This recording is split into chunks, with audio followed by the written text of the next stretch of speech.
심령이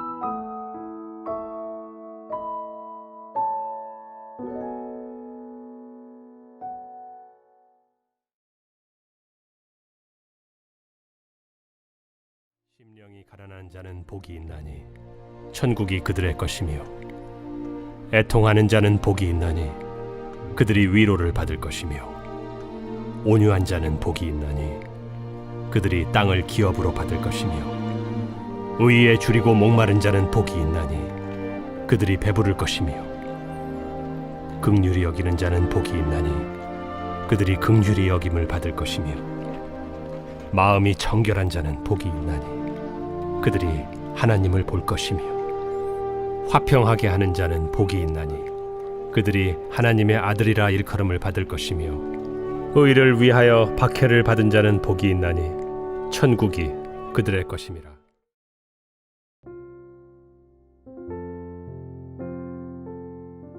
거룩을 갈망하는 자여, 신랑 되신 그리스도를 위하여 순결하고 아름답게 단장하십시오. 그분은 당신과 함께하기를 기뻐하십니다. 예수님은 이렇게 말씀하십니다. 나의 계명을 지키는 자라야 나를 사랑하는 자니 나를 사랑하는 자는 내 아버지께 사랑을 받을 것이요 나도 그를 사랑하여 그에게 나타나리라. 그리스도는 당신을 풍요롭게 해 주시는 분입니다. 당신을 위하여 모든 것을 공급해 주시는 분입니다. 그러니 이제 당신 안에 그분을 위한 자리 외에 다른 어떤 자리라도 만들지 마십시오. 그리스도 외에 다른 모든 것을 거부하십시오. 그분의 말씀을 지키십시오. 그러면 당신은 더 이상 사람을 의지할 필요가 없고 주님과 영원토록 함께 할 것입니다. 아멘. 오늘 큐티의 가장 중요한 말씀은 나의 계명을 지키는 자라야 나를 사랑하는 자다. 나를 사랑하는 자는 아버지께서 사랑할 것이다. 이렇게 말씀하셨습니다. 하나님께서는 우리에게 가장 중요한 계명 둘을 허락하여 주셨습니다. 너희들 나를 마음을 다하고 목숨을 다하고 힘을 다하고 뜻을 다하여 사랑하라. 그리고 내 이웃을 내 몸과 같이 사랑하라 하셨습니다. 우리는 이 말씀대로 순종하며 살아가는 사람들은 그렇게 많이 볼 수가 없는 세상입니다. 얼마 전에 굉장히 추웠죠, 날씨가. 그럴 때 문득 노숙자들이 생각나더군요. 내 몸과 같이 사랑하라. 그래서 얼른 함께 있는 목사에게 명령을 했습니다. 오늘 빨리 침낭을 구해봐라. 그 추운 겨울밤에 길거리에 그냥 자고 있는 사람들이 있었습니다. 그분들을 침낭 안으로 이렇게 모시고 잘 자크를 닫아드리고 그리고 잠깐 기도해드리고 오는 발걸음이 얼마나 기뻤는지 모른다고들 다들 그렇게 고백하더군요. 요즘은 도시락을 근 300개 이상을 노숙하는 분들을 위하여 나누고 있습니다. 이것이 하나님의 계명을 지키는 그 중에 한 가지가 되지 않을까 하는 생각을 해봅니다. 성도님들, 우리 다 필그림 성도님들은 한 가지라도 주님 기쁨이 되는 계명을 지켜 하나님의 사랑을 받으시기를 주님의 이름으로 축복합니다. 아멘. 우리 기도하겠습니다. 거룩하신 하나님, 작은 것이라도 지킬 줄 아는 진정한 하나님의 자녀들이 되기를 원합니다. 그저 잠깐 왔다 가는 이 세상에 무엇이 가장 의미 있는 삶일까를 깊이 깨닫게 하여 주시고 깨달음대로 살아갈 수 있는, 지킬 수 있는 우리 성도님들 되게 하여 주시옵소서. 예수님 이름으로 축복하옵고 기도드렸습니다. 아멘.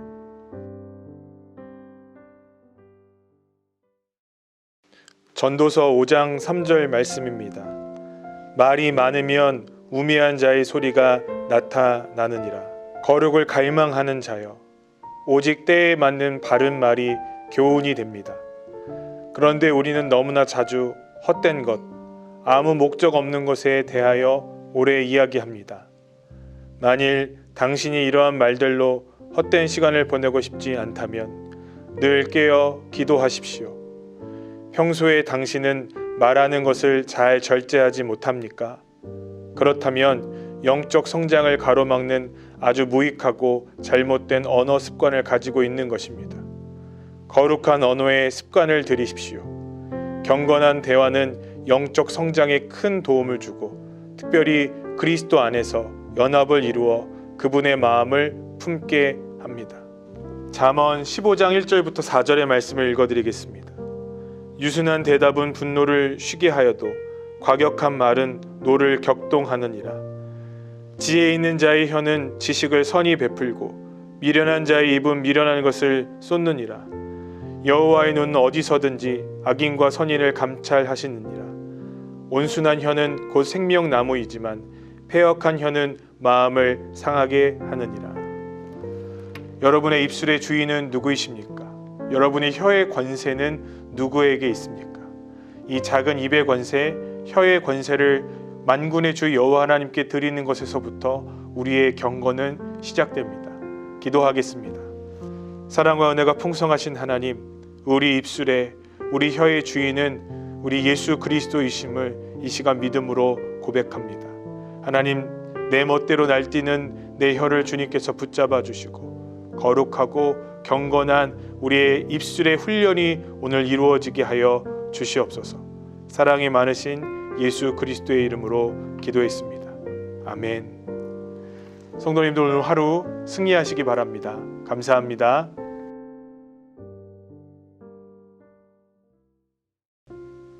야고보서 2장 14절의 말씀을 읽어드리겠습니다. 내 형제들아, 만일 사람이 믿음이 있노라 하고 행함이 없으면 무슨 유익이 있으리요. 거룩을 갈망하는 자여, 학문을 심도 있게 탐구하는 것보다 아주 작은 일이라도 겸손히 행하는 것이 그리스도께 더 가까이 나아가는 길입니다.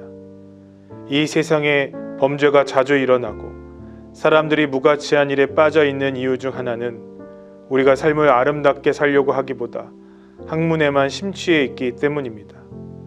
악한 행실을 뿌리 뽑고 선을 행하자고 아무리 열변을 토할지라도 행함이 없다면 우리는 세상의 악행과 추문, 불신앙을 막지 못할 것입니다.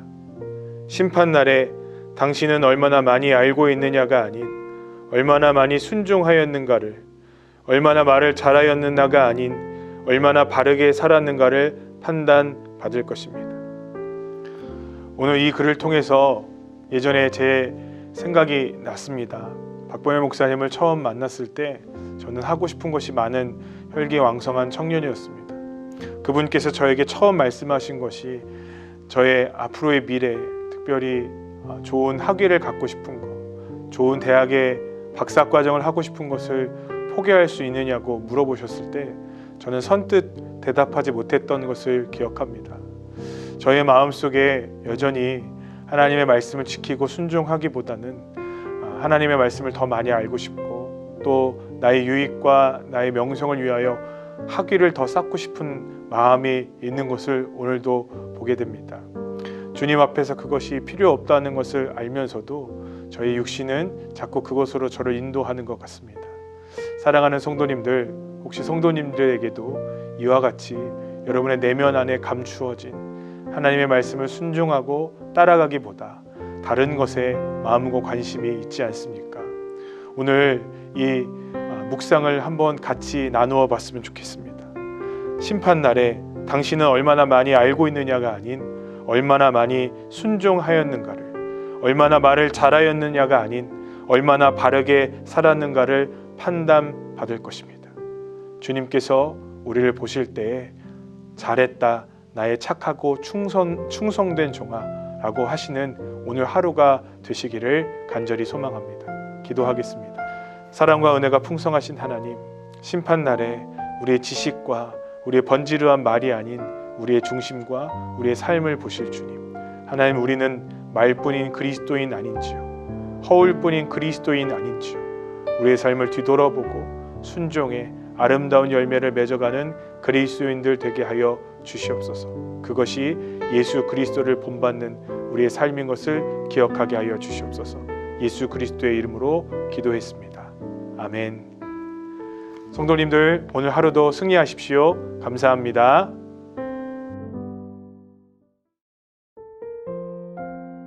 잠언 26장 25절의 말씀을 함께 나누겠습니다. 그 말이 좋을지라도 믿지 말 것은 그 마음에 7가지 가증한 것이 있음이니. 아멘. 거룩을 갈망하는 자여, 자극적이고 그럴듯한 말에 현혹되지 마십시오. 그리스도의 빛 안에서 사람들의 말을 주의 깊게 들으십시오. 나약한 우리는 선한 말보다 악한 말을 더 쉽게 받아들입니다. 악한 말에 더 큰 영향을 받습니다. 그러나 정결한 사람은 들리는 모든 말을 쉽게 믿지 않습니다. 인간의 나약함이 악을 행하여 달려가고 그 악함이 말을 통해 드러난다는 사실을 아주 잘 알고 있기 때문입니다. 무슨 말이 옳은지 혼란스러울 때 지혜로우며 선한 양심을 가진 사람을 찾아가 상의하십시오. 당신의 기질대로, 약한 모습대로 행동하지 말고 먼저 주님께 물으십시오. 여러분, 우리는 하나님의 말씀과 우리를 일으켜 세워주는 격려의 말보다 부정적이고 헐뜯고 또 사회를 혼동하게 하는 많은 말에 집중하고 귀 기울이는 경향이 있습니다. 그러나 오늘 이 묵상을 통해서 이 글은 오늘 우리에게 이것을 이야기하고 있습니다. 우리가 어떤 글에, 어떤 음성에 더 쉽게 빠져드는 사람인지 물어보라는 것입니다. 여러분, 오늘 여러분을 움직이는 음성은 주님의 음성입니까? 세상의 음성입니까? 세상의 시끌벅적한 많은 의미 없는 이론들과 신학들에 우리의 마음이 온통 가 있는 것 아닙니까? 영원한 생명에 하나님의 말씀 앞에 여러분이 귀 기울이시는 은혜가 임하기를 주님의 이름으로 축복합니다. 기도하겠습니다. 사랑과 은혜가 풍성하신 하나님, 세상의 말과 염소의 소리와 양의 소리에 하나님 아버지 온통 귀 기울였던 사울 왕은 하나님께 버림받았습니다. 하나님, 우리는 주의 음성에 귀 기울이게 하여 주시옵소서. 우리를 현혹하는 많은 소리에게서 멀어지고 우리를 인도하시고 우리를 이끄시고 우리를 사랑한다고 말씀하시는 그분에게 귀 기울이게 하여 주시옵소서. 모든 것 사랑이 많으신 예수 그리스도의 이름으로 기도했습니다. 아멘. 성도님들, 오늘 하루도 승리하십시오. 감사합니다. 히브리서 4장 12절의 말씀을 읽어드리겠습니다. 하나님의 말씀은 살아있고 활력이 있어 좌우에 날선 어떤 검보다도 예리하여 혼과 영과 및 관절과 골수를 찔러 쪼개기까지 하며 또 마음의 생각과 뜻을 판단하나니. 거룩을 갈망하는 자여, 때로는 의심이나 의문이 성경을 집중해서 읽지 못하게 하도록 방해하곤 합니다. 그때 성경 말씀을 하나하나 따지며 토론하려 들지 말고 있는 그대로 읽고 받아들이십시오. 성경을 학문적 목적으로만 읽으려 하지 마십시오. 겸손하고 깨끗한 마음, 그리고 주를 향한 믿음으로 묵상하십시오. 성경은 어느 한 구절도 목적 없이 기록되지 않았습니다. 당신이 진정 진리를 갈구한다면 어떠한 구절에서도 단 하나의 단어에서도 살아 역사하시는 하나님의 말씀을 경험하게 될 것입니다. 말씀 앞에 의문과 의심을 앞세우기 전에 주 앞에 엎드려 믿음 주시기를 간구하십시오. 많은 성도들이 하나님의 말씀을 배우려고 합니다. 하나님의 말씀에 대해서 탐구하려고 합니다. 그러나 그 목적이 하나님의 말씀을 지키고 순종하고 또 하나님에 대한 갈망으로 하려는 것보다 지식에 대한 탐구로 하나님의 말씀을 읽으려고 할 때가 참 많이 있는 것 같습니다. 하나님의 말씀을 우리가 순종의 대상으로, 하나님의 말씀을 사모의 대상으로 삼을 때 하나님의 말씀은 우리의 삶에 살아 역사하여 일하는 것 아니겠습니까? 사랑하는 성도님들, 혹시 여러분들은 하나님의 말씀을 정말 살아계신 하나님의 말씀으로 받아들이고 계십니까? 여러분이 원하는 구절만 밑줄을 그어놓고 여러분이 원하는 말씀만을 받아들이려고 하는 것 아니십니까? 가감없이 말씀하시는 주의 음성에 귀 기울이시는 하루가 되셨으면 좋겠습니다. 기도하겠습니다. 사랑과 은혜가 풍성하신 하나님 감사합니다. 오늘도 우리에게 말씀하시는 성경을 통해서 그분의 음성 듣기 원합니다. 한 구절, 한 단어라 할지라도 오늘 그분께서 우리에게 말씀하시는 것 듣게 하여 주시옵시고 순종과 감격과 기쁨으로 받아들이게 하여 주시옵소서. 사랑이 많으신 예수 그리스도의 이름으로 기도했습니다. 아멘. 성도님들 오늘 하루도 승리하십시오. 감사합니다.